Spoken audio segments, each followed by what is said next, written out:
Auzubillahi minash-shaytanir-rajim. Bismillahir-rahmanir-rahim. Hamdulillahi rabbil alamin. Hamdulillahi rabbil alamin. Summa salatu wassalamu ala rasulillah. Nous rendons grâce à Dieu, Seigneur du monde, créateur des cieux et de la terre, maître du jour dernier. C'est lui que nous adorons et c'est vers lui que sera notre retour. Que sa paix et sa miséricorde se déversent en abondance sur le sceau des messagers, le prophète Mohammed sallallahu alayhi wa sallam, sur sa sainte famille, ses valeureux compagnons, ainsi que sur toutes celles et tous ceux qui, comme vous et moi, leur ont emboîté les pas jusqu'au jour de la rétribution. Vous qui nous suivez, merci de votre fidélité à cette émission spéciale Diamant Béonéré, une émission voulue par le CCIB, le Centre culturel islamique du Burkina, et bien sûr l'Union des religieux et coutumiers du Burkina pour la santé et le développement. Ensemble, nous sommes convaincus que la paix est possible et cette émission pour contribuer à la promotion de la paix, au vivre ensemble et à la cohésion sociale dans notre cher pays, le Burkina Faso. Pour ce nouveau numéro de votre émission Diamant Béonéré, je reçois avec beaucoup de plaisir Imam El Hadj Dr Inoussa Compaoré. Imam, salam alaikum wa rahmatullahi wa barakatuh. Wa alaikum salam wa rahmatullahi wa barakatuh. Merci à vous de nous accorder cet entretien.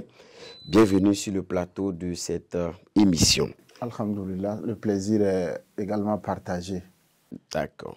Alors, avec vous, aujourd'hui, nous allons parler de la femme en islam, droits, devoirs et autonomisation socio-économique. Déjà, ce thème, qu'est-ce que ça soulève en vous déjà comme motivation pour en parler?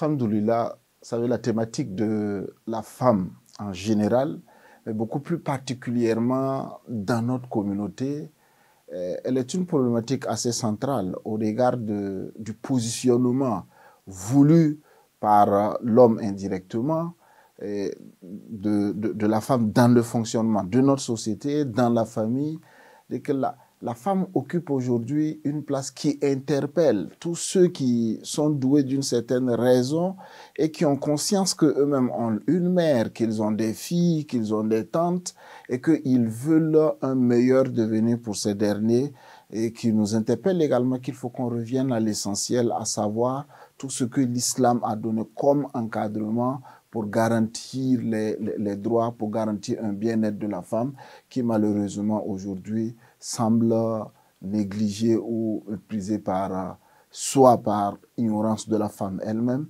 mais également par la gente masculine.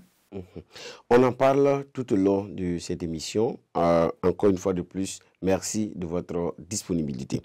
Alors, quels sont les droits fondamentaux de la femme en islam?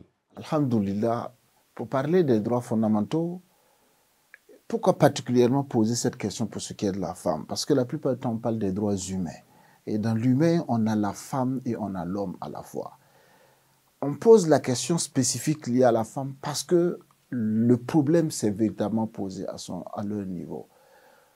Même avant l'avènement de la prophétie de Mohammed, vous voyez qu'il y a des hommes qui ont même enterré leur enfant vivant juste simplement parce que c'est une fille. Juste parce que c'est une fille, ils ont enterré. Et le fait d'avoir un enfant qui soit une fille, c'est à la fois une honte pour soi, c'est une honte pour sa famille. Beaucoup ont tué leurs propres enfants pour ça. Et pour ne pas qu'une question de remuer, mais regardez par exemple un qui enterre, qui met son enfant dans le trou et la petite nettoie la poussière sur la barbe du papa, mais cela n'a pas empêché le papa à enterrer vivant cet enfant. Ça fait qu'on est obligé de se poser la question. Est-ce que, parce que la femme, elle a droit à la vie, alors qu'elle a entièrement droit à la vie, et ça c'est le minimum des droits en tant que droit humain qui doit être consacré à la femme. Donc la femme a pleinement droit à la vie, comme l'homme a droit à la vie. Et cela, même les sociétés dans lesquelles il y a une limitation des naissances, ce n'est pas parce que vous désirerez un garçon que c'est une fille qu'il faudrait porter atteinte à ce droit fondamental de l'enfant, de la femme. Donc ça, c'est un premier droit. Deuxième droit, et au regard de notre réalité sociétale, la femme a droit à la propriété. Il y en a qui pensent que, soit parce qu'elle est enfant, soit parce qu'elle est femme chez un mari, elle n'a pratiquement pas droit à avoir quelque chose qui puisse lui appartenir. Donc, il y a même un adage qui dit que la poule et tout ce que la poule a à l'intérieur d'elle appartient à son propriétaire. Pour dire que la femme et tout ce que la femme possède appartient d'une manière ou d'une autre à son mari quand elle est mariée, ou à son père quand elle est sous la tutelle de son père, ou encore à son frère si le père n'est plus et qu'elle n'est pas encore mariée. Et pourtant, non, ce n'est pas vrai. Quand vous regardez la lecture, vous faites lecture du Coran, quand Allah subhanahu wa ta'ala parle par exemple de ceux qui font l'aumône et de celles qui font l'aumône, ça veut dire que la femme a un patrimoine pour pouvoir faire l'aumône, parce qu'on a beau aimer, on ne peut pas donner ce qu'on n'en a pas.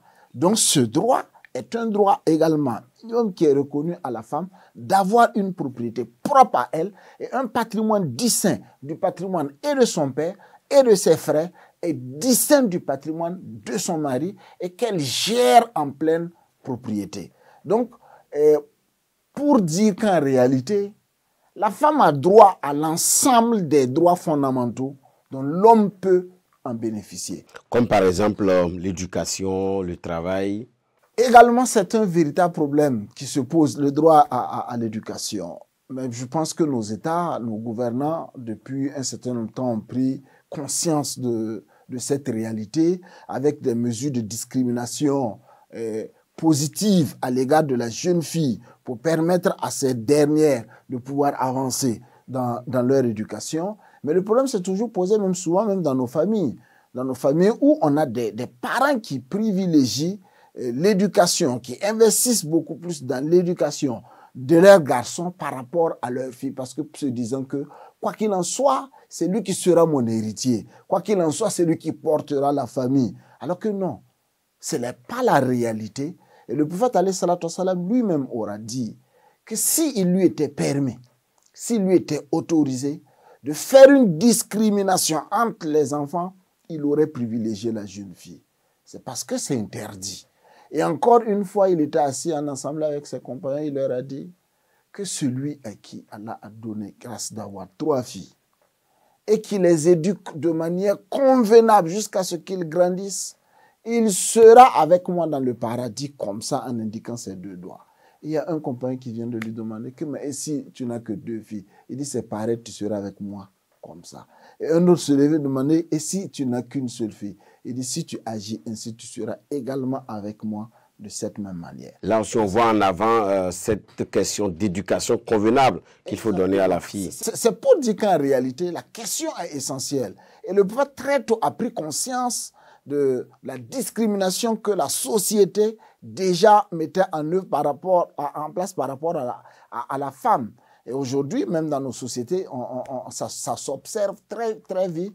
Mais comme dit, il y a eu un certain nombre de mesures. Le problème demeure toujours dans nos propres familles.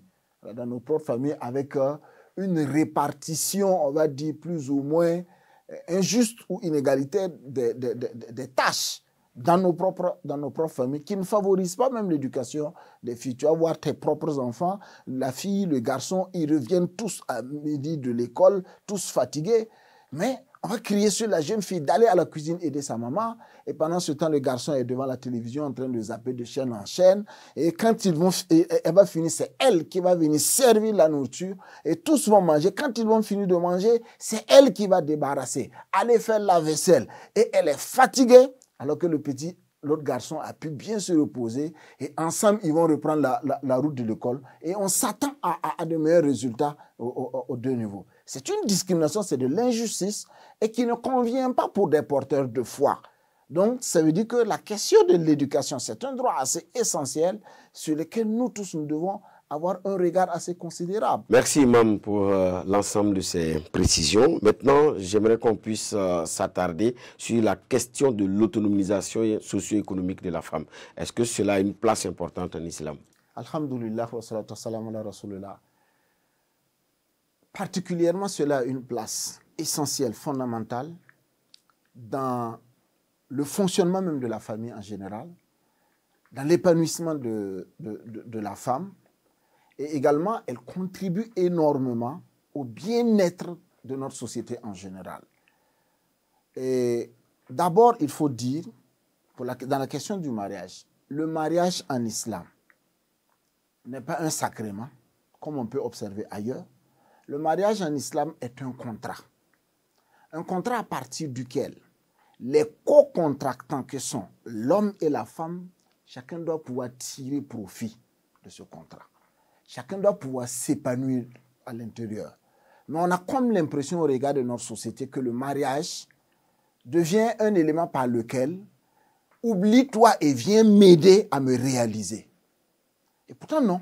Ce sont deux projets de vie qui se sont croisés avec des concessions de part et d'autre pour créer un autre projet qui est le projet commun de famille, mais qui n'anéantit pas ou qui n'éclipse pas les projets individuels.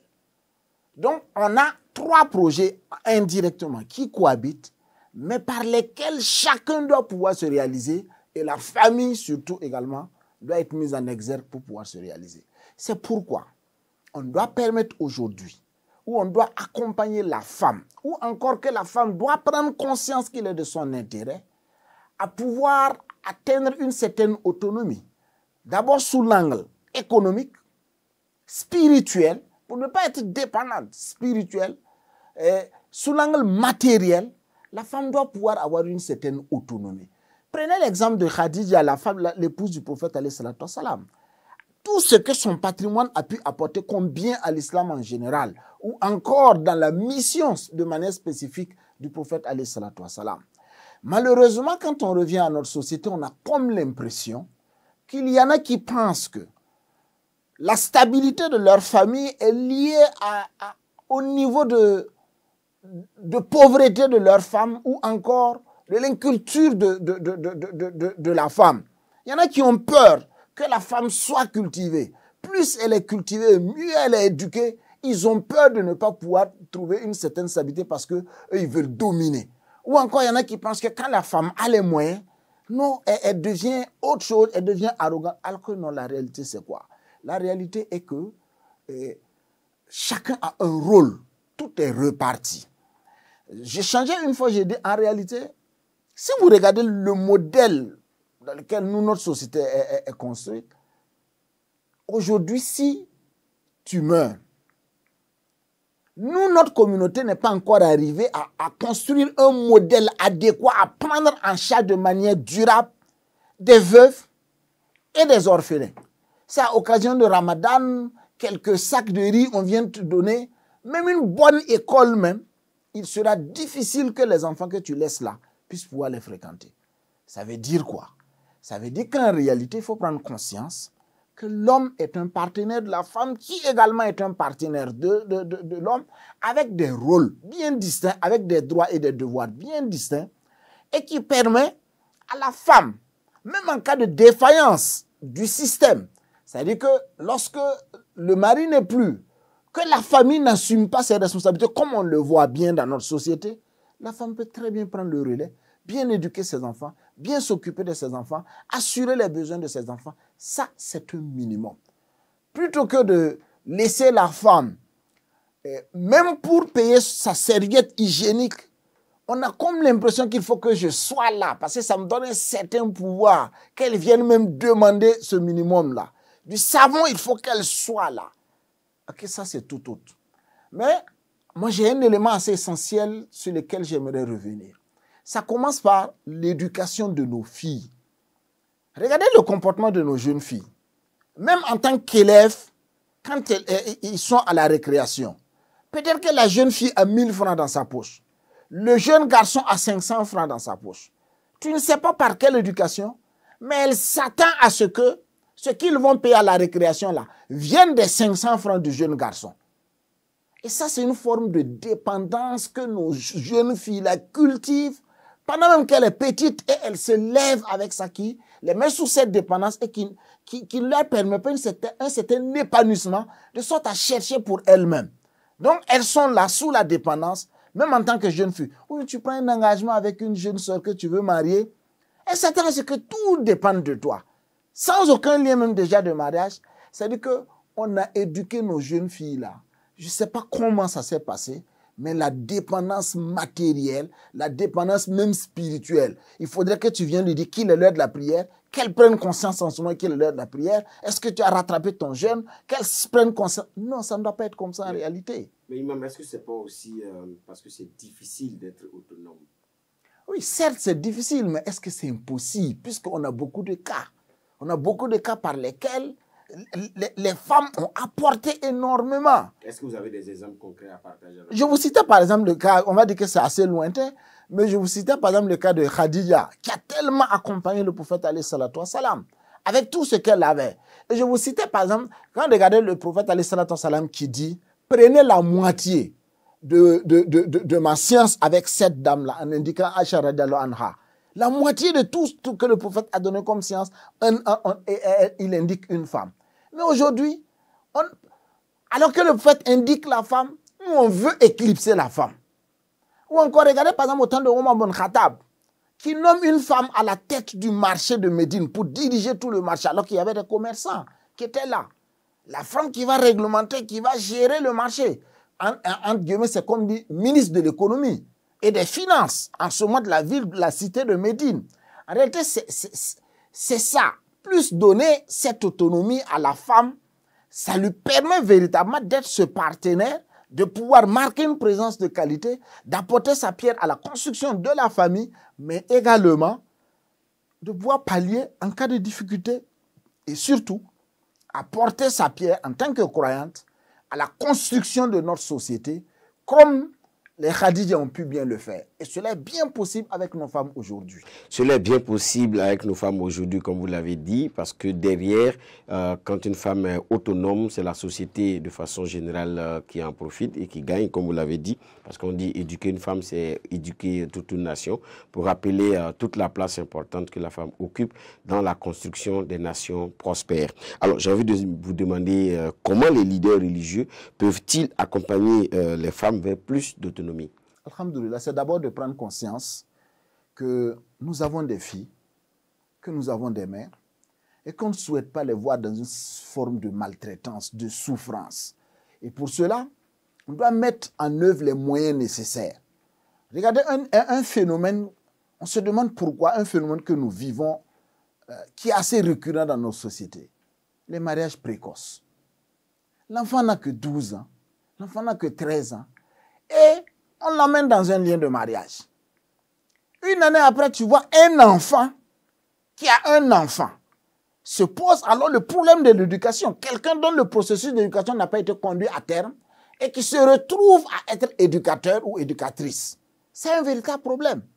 Donc, la question le souci, par exemple, que les parents posent là, c'est quoi? C'est l'encadrement de la gestion sexuelle des enfants pour éviter les dérives qu'ils amènent très tôt les enfants. Non, on doit pouvoir continuer le processus de l'éducation et puis permettre aux enfants d'atteindre une certaine maturité, de prendre conscience du sens véritable de la famille.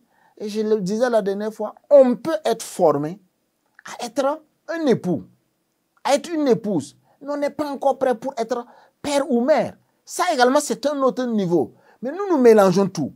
D'abord, on ne prépare pas les gens à être époux ou épouse. Encore moins, on ne les prépare pas à être père ou mère.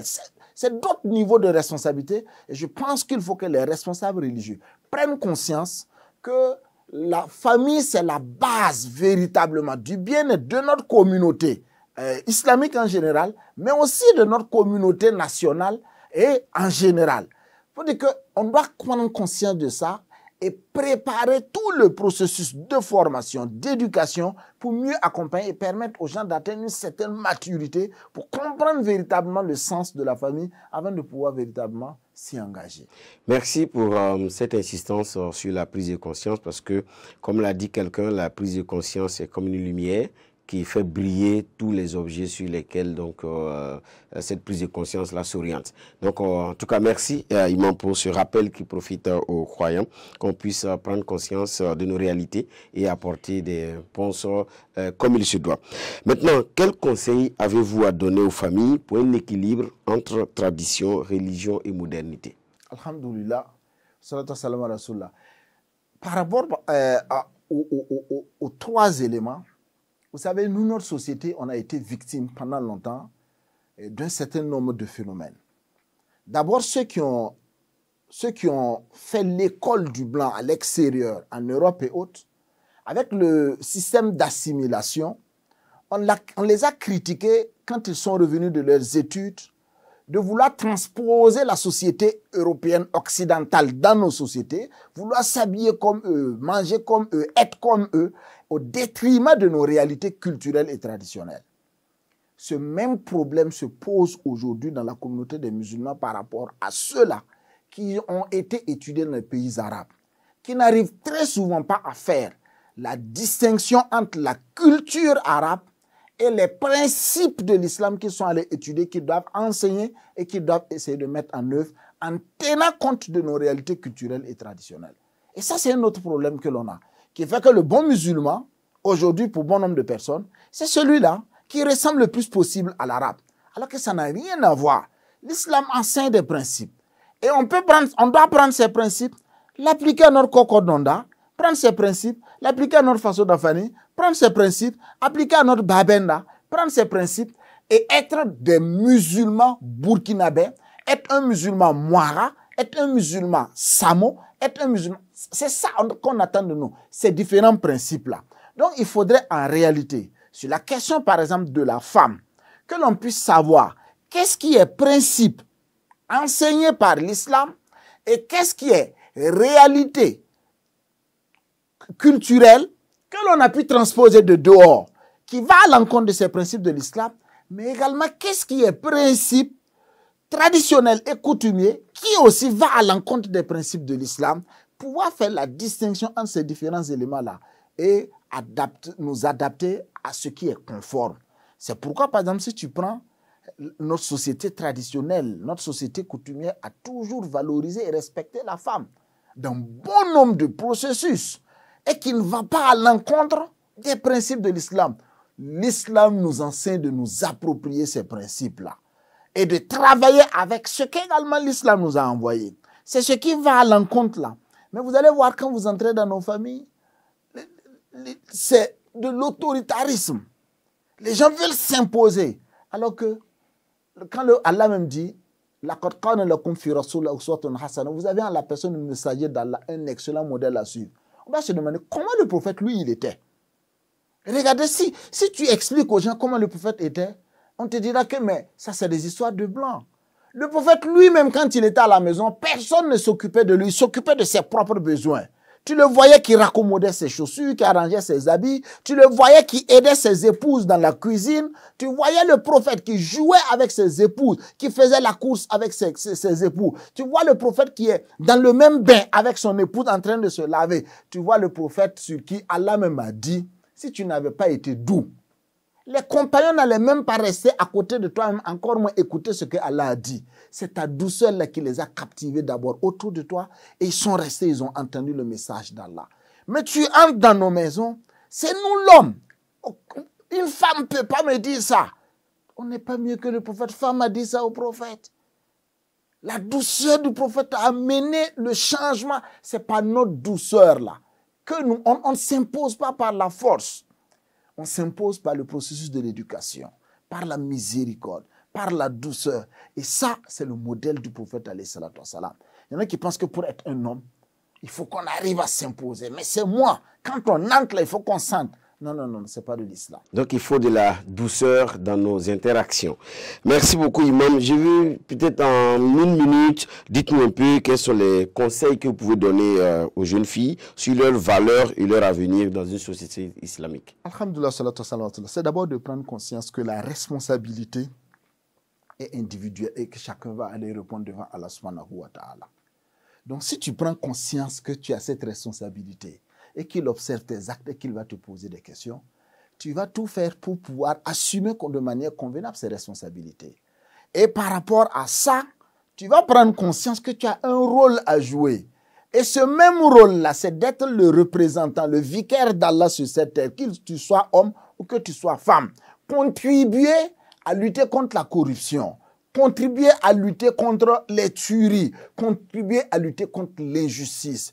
Et aider à construire une société plus tolérante, une société de paix, une société de vivre ensemble. Et c'est un rôle qui à la fois est assigné à l'homme, mais aussi assigné à la femme. Donc la jeune fille, très tôt, doit savoir qu'elle a un rôle, qu'elle a une pierre qu'elle doit pouvoir déposer quand et comme il faut, et il faut qu'elle puisse avoir cette force de soulever sa pierre et aller la déposer comme et quand il faut. Pour ça, ça passe par la prise de conscience et souvent, elle n'a aucunement besoin d'une dépendance totale, absurde, pour pouvoir arriver à bout de cette mission. D'accord. Le sujet est très intéressant. Nous avons aussi des contraintes de temps. Maintenant, face à la caméra, dites-nous des points clés qui vous tiennent à cœur, que vous souhaitez partager avec l'ensemble des... Alhamdoulilah, c'est de dire d'abord que, tout comme l'homme, la femme bénéficie entièrement des droits fondamentaux, notamment. Elle a droit à l'éducation, sans aucune discrimination. Elle a droit à la propriété, la pleine propriété, pour pouvoir également contribuer. Elle a droit à la vie comme indiqué. Elle a droit à tout ce dont également l'homme a comme droit en termes de processus d'éducation. Deuxième élément, la femme doit travailler. Et même les hommes doivent travailler à les accompagner, à avoir une autonomie, pas une séparation, pas une indépendance qui crée une scission, mais avoir une certaine autonomie au plan spirituel, au plan matériel, au plan économique, au plan politique également, pour pouvoir occuper la place qui également est la leur. Et pour cela, il faudrait que nous, dans notre communauté, nous puissions prendre conscience qu'il y a un certain nombre d'obstacles. Souvent, nous pensons bien faire, mais nous contribuons à la fois ces mêmes obstacles-là qui empêchent l'épanouissement de nos filles, de nos femmes. Donc, agissons utiles pour l'épanouissement de nos femmes, de nos sœurs. Merci à vous, Imam Komporé, pour ces éléments de précision. Diama Béonéré pour ce numéro est à sa fin. Et l'objectif, c'est de promouvoir une meilleure compréhension des droits des femmes en islam et encourager leur autonomisation dans le respect des valeurs religieuses. Merci d'avoir été des nôtres. Nous avons parlé des droits et devoirs et l'autonomisation socio-économique de la femme. Merci d'avoir été en notre compagnie. On se donne rendez-vous pour un prochain numéro. Diama Béonéré, une initiative du Centre culturel islamique du Burkina avec l'accompagnement de l'Union des religieux et coutumiers du Burkina pour la santé et le développement. Ensemble, contribuons à bâtir un Burkina Faso de paix, de cohésion sociale et de vivre ensemble. En attendant le prochain rendez-vous, je vous souhaite le meilleur. Assalamu alaikum wa rahmatullahi ta'ala wa barakatuh.